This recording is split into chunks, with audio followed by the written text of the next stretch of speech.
I was already standing when the woman touched my elbow. Candlelight trembled between us, the restaurant humming with other people's happiness. She leaned in, breath smelling of mint and nerves, and said it like a warning disguised as gossip. "Your husband put something in your drink." I laughed, quietly. The sound came out wrong. I followed her eyes to the table, 2 crystal glasses, mine untouched, his half empty. He was still in the restroom. The waiter passed.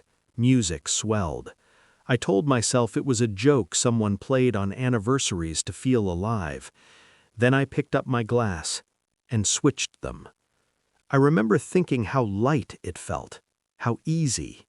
We met 10 years earlier at a bookshop cafe where the tables were always sticky and the future felt generous. He listened like he meant it. He held my coat when it rained. He memorized my coffee order and my fears.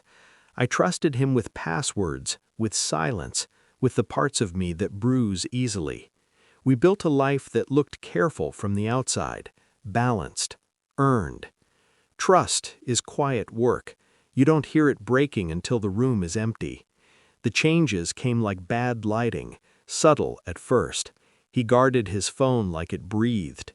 He learned new words for distance. Meetings ran late.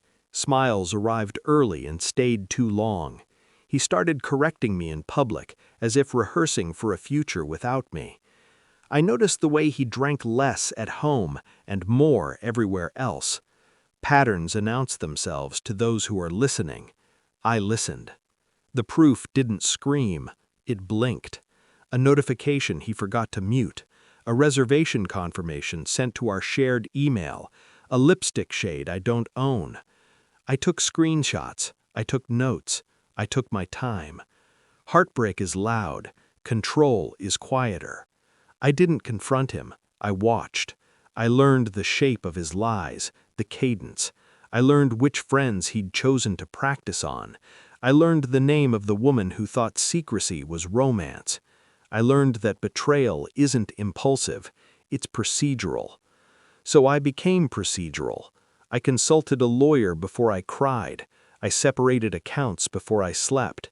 I copied files before I asked questions. I moved money like a chess player, always 2 moves ahead. I gathered witnesses who didn't know they were witnesses. I documented. I waited. Revenge isn't rage, it's timing. Tonight was his idea, an anniversary dinner, public, expensive. He wanted the optics. He wanted the picture. He wanted to feel forgiven before asking for it. When he returned, he kissed my cheek and lifted his glass, the one that had been mine. He toasted us. Years, growth, luck. I watched his throat work.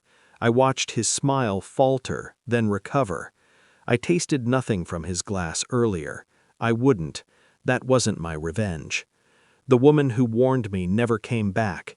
She didn't need to. The seed was planted.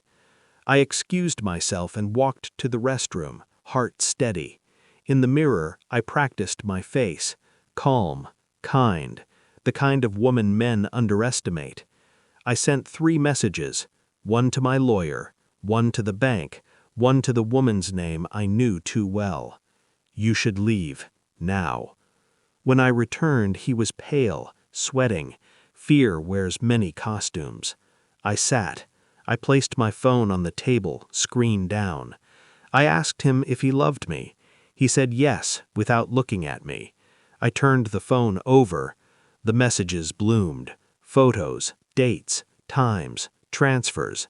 The prenup clause he forgot about highlighted in yellow. The security footage time-stamped. His hand trembled. Mine didn't. I switched the glasses, I said softly. Not because of poison, because of truth. He tried to stand. The waiter hovered. I smiled and asked for water. I told my husband to sit. He did. The woman texted back while we watched. He said you were cold, that he was trapped. I forwarded it to him without comment. He stared, as if language had betrayed him too. I slid the envelope across the table. Papers rustled. He opened them like a man opening a verdict. Divorce filed, assets frozen, a public statement drafted. He would resign by morning. He would keep his dignity if he followed instructions. I'd prepared talking points for him. Mercy, measured. "This isn't who you are," he said. I leaned in. "This is exactly who I am. You just never listened." He reached for my hand. I moved it away. Boundaries are a language learned late. The restaurant kept celebrating around us. Someone laughed. A birthday candle was relit. Life is rude that way. Outside, the night was clean. I felt lighter than I had in years. I didn't ruin him. I revealed him. I didn't raise my voice. I raised the stakes. Justice isn't loud. It doesn't need witnesses who clap. It arrives when the betrayer finally understands that the story they were telling themselves was never the one that mattered. I went home alone. I slept well.